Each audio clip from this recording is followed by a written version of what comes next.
दोस्तों, आज की यह सच्ची घटना है। साल 2025 की जो घटी थी बिहार के मुंगेर जिले में। दरअसल दोस्तों, डीएम साहब की शादी में एक किन्नर पहुंचता है और वह डीएम साहब से कहता है कि यह शादी तोड़ दो, वरना तुम्हें बहुत बुरा अंजाम भुगतना पड़ेगा। यह सुनकर डीएम साहब के पैरों तले जमीन खिसक गई। उसके बाद डीएम साहब के साथ जो हुआ उसे सुनकर आप भी चौंक जाएंगे। दोस्तों, पूरी कहानी के बारे में जानने के लिए वीडियो को अंत तक जरूर देखें। लेकिन इस सच्ची घटना को शुरू करने से पहले जिसका कमेंट सबसे प्यारा और सबसे ज्यादा लाइक्स वाला होगा, उसे सरप्राइज गिफ्ट के तौर पर एक सैमसंग गैलेक्सी मोबाइल दिया जाएगा। वीडियो को पूरा देखने के बाद अपने विचार हमें कमेंट बॉक्स में जरूर बताएं। दोस्तों, ये कहानी शुरू होती है बिहार के एक छोटे से शहर मुंगेर से। जी हां दोस्तों, मुंगेर शहर में रुचि मौर्य नाम की एक लड़की रहती थी।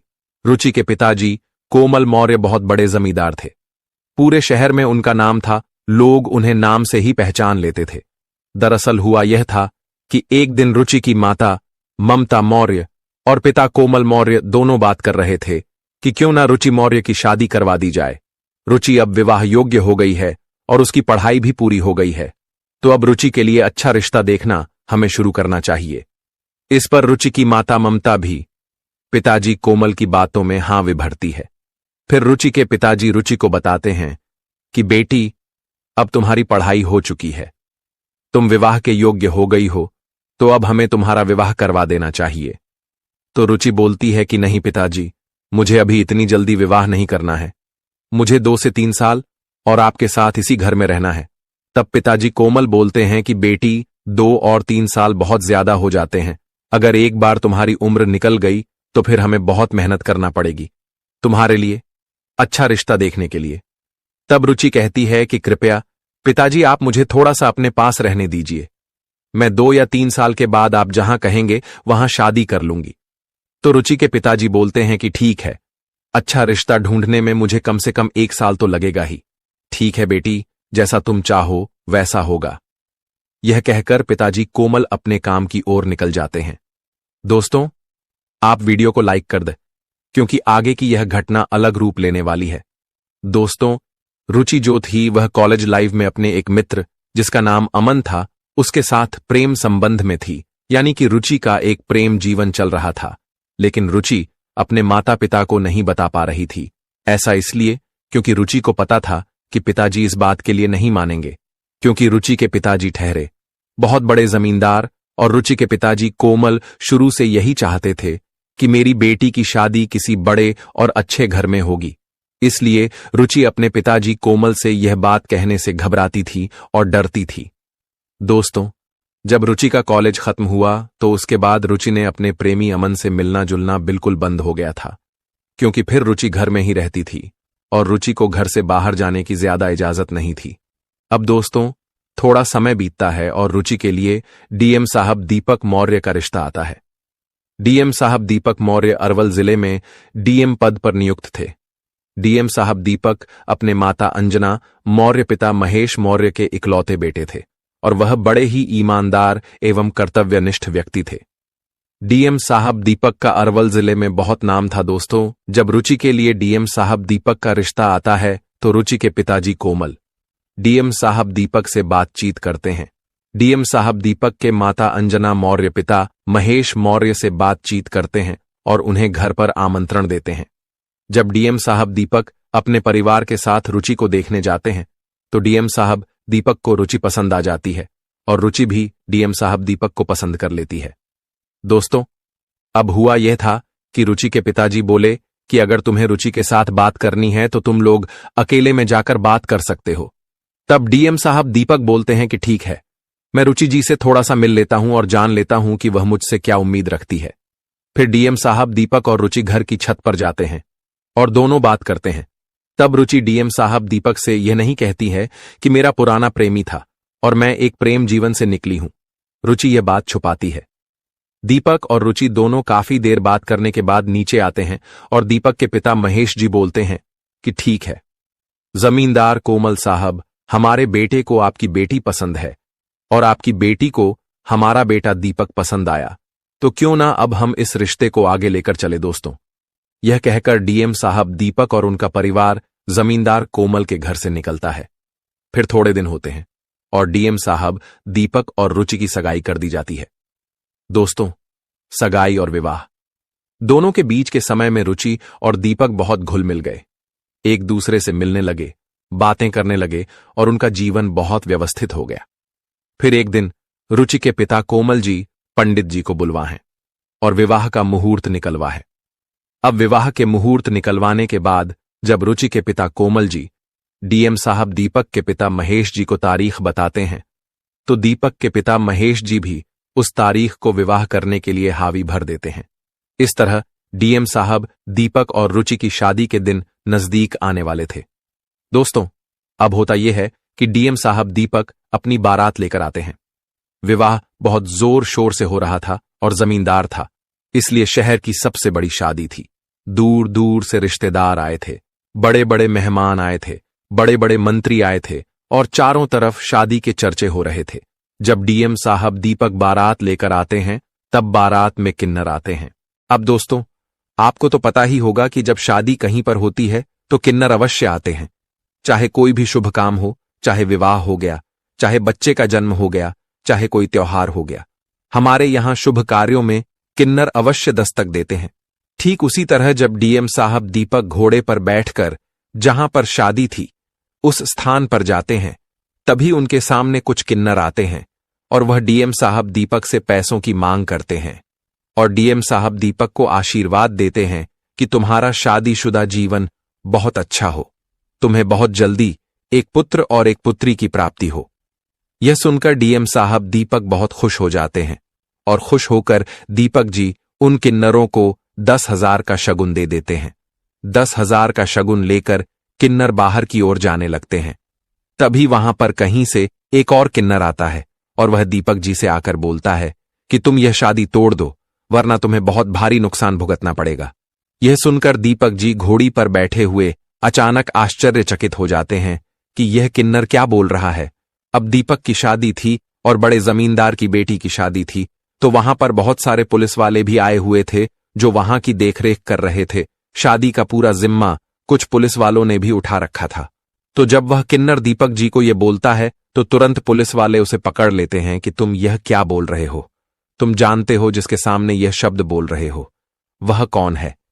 तो वह बोलता है कि मैं नहीं जानता यह कौन है, लेकिन मैंने जो बोला वह सच है। यह सुनकर दीपक को आक्रोश आ जाता है। दीपक गुस्सा हो जाते हैं और उसे कड़क आवाज में बोलते हैं, हे कौन है तू और मेरी शादी में क्या लेना आया है और मुझे ऐसा क्यों बोल रहा है? तो जो किन्नर 1,000 का शगुन लेकर बाहर गए थे उन किन्नरों को वापस बुलाया जाता है और उनसे पूछा जाता है कि क्या यह तुम्हारे साथ है? तो वह सभी किन्नर न बोल देते हैं। वह कहते हैं कि यह हमारी गैंग का सदस्य नहीं है, यह हमारा साथीदार नहीं है। तब दीपक जो पुलिस वाले रहते हैं उनसे कहते हैं कि इसे यहीं पर पकड़कर रखो और इसकी सच्चाई जानो कि यह कौन है और कहां से आया है। तब जो किन्नर रहता है वह घबरा जाता है, क्योंकि उसे पता होता है कि मैंने बहुत गलत इंसान से पंगा लिया है, मैंने बहुत गलत इंसान को छेड़ा है। तब जो किन्नर रहता है वह असली रूप में आता है। दरअसल दोस्तों, वह किन्नर नहीं था, वह एक लड़का था जो किन्नर बनकर आया था, और वह लड़का कोई और नहीं बल्कि रुचि का वही प्रेमी अमन था जिसके साथ रुचि अपनी कॉलेज लाइफ में अपना प्रेम जीवन जी रही थी। जब अमन यह बताता है तो सभी के पैरों तले जमीन खिसक जाती है। तब डीएम साहब दीपक उस अमन को बोलते हैं कि मुझे पूरी कहानी बताओ, आखिर पूरा सच क्या है? तब अमन बोलता है कि सर, आप जिस लड़की से शादी करने जा रहे हैं वह लड़की कोई और नहीं बल्कि मेरी प्रेमिका है। रुचि मुझसे बहुत प्यार करती है। रुचि और हम दोनों कॉलेज शुरू हुआ था तब से साथ हैं। हम दोनों एक दूसरे से बहुत प्यार करते हैं। हम दोनों विवाह करना चाहते हैं। तब डीएम साहब दीपक कहते हैं कि अगर तुम विवाह करना चाहते थे तो तुमने आज तक रुचि के घर पर यह बात क्यों नहीं बताई? तो वह अमन बोलता है कि साहब, रुचि एक बड़े घर की बेटी है और रुचि अपने माता से पिता से बहुत डरती है। रुचि को पता था कि अगर वह घर पर बताएंगे तो उसके माता पिता कभी भी इस शादी के लिए राजी नहीं होंगे, क्योंकि मैं ठहरा एक साधारण लड़का जिसके पास ज्यादा जमीन, धन दौलत और जायदाद नहीं है और रुचि शहर के सबसे बड़े जमींदार की बेटी है, और रुचि को भी यह पता था कि मेरे पिताजी किसी भी लड़के से जो साधारण होगा उससे मेरी शादी नहीं कराएंगे। तब यह सुनकर डीएम साहब दीपक बोलते हैं कि कम से कम तुम्हें एक बार तो कोशिश करनी चाहिए थी। अगर तुम प्रेम करते हो तो लोग तो प्रेम पाने के लिए क्या क्या कर जाते हैं। तुमसे जरा सा यह काम भी नहीं हुआ कि तुम एक बार रुचि के पिताजी कोमल से आकर मिल लो या उनसे बात कर लो। तो वह लड़का अमन बोलता है कि साहब, मैंने यह सोचा था, लेकिन जब मैं एक बार रुचि के घर आया तो मुझे रुचि ने यह कहकर घर से जाने को बोल दिया कि पिताजी घर पर नहीं है, तुम थोड़े दिन के बाद पिताजी से मेरे बारे में बात करने आना। तो डीएम साहब दीपक बोलते हैं कि फिर तुम थोड़े दिन के बाद क्यों नहीं आए। तब वह प्रेमी जो रुचि का प्रेमी था अमन, वह बोलता है कि साहब, उस दिन के बाद से रुचि ने अचानक मुझसे बात करना बंद कर दिया। रुचि ने कॉलेज भी आना बंद कर दिया और रुचि मुझे कहीं बाहर रास्ते में भी नहीं दिखती थी। तब मुझे थोड़े समय के बाद पता चला कि रुचि की शादी होने वाली है, और मैंने यह सोचा कि मैं रुचि की शादी में चला तो जाऊं, लेकिन क्या मुंह लेकर जाऊंगा। तो वह लड़का अमन बोलता है, इसलिए साहब, मैं किन्नर बनकर आया और रुचि से यही पूछना चाहता था कि आखिर उसने मुझसे शादी क्यों नहीं की, उसने मुझे शादी करने के लिए ना क्यों बोला। तब डीएम साहब दीपक कहते हैं कि तुम्हें रुचि के पास जाना था, तुम मेरे सामने किन्नर का रूप लेकर क्यों आए। तो वह लड़का अमन बोलता है कि साहब, मुझे नहीं पता था कि आप डीएम साहब हैं, मुझे लगा कि आप भी कोई साधारण लड़का होंगे जो मेरे धमकाने से डर जाएगा और यह शादी तोड़ देगा। तो डीएम साहब दीपक रुचि के पास जाते हैं और वह रुचि के पास जाकर बोलते हैं कि क्या इस लड़के ने जो बोला वह सच है। तो रुचि दीपक से माफी मांगती है और बोलती है कि मुझे माफ कर दो, जो मैंने आपसे यह सच छुपाया। रुचि कहती हैं कि हां, यह लड़का अमन सही बोल रहा है, हम दोनों एक दूसरे से बहुत प्यार करते थे, हम दोनों शादी करना चाहते थे, लेकिन मैं अपने पिताजी से डरती थी, क्योंकि मेरे पिताजी कभी इस शादी के लिए राजी नहीं होंगे। मेरे पिताजी को हमेशा से एक अमीर घर का लड़का चाहिए था, जिसके पास बहुत पैसा हो और उसके साथ हमेशा खुश रहूं, ताकि कभी किसी चीज की कमी ना हो।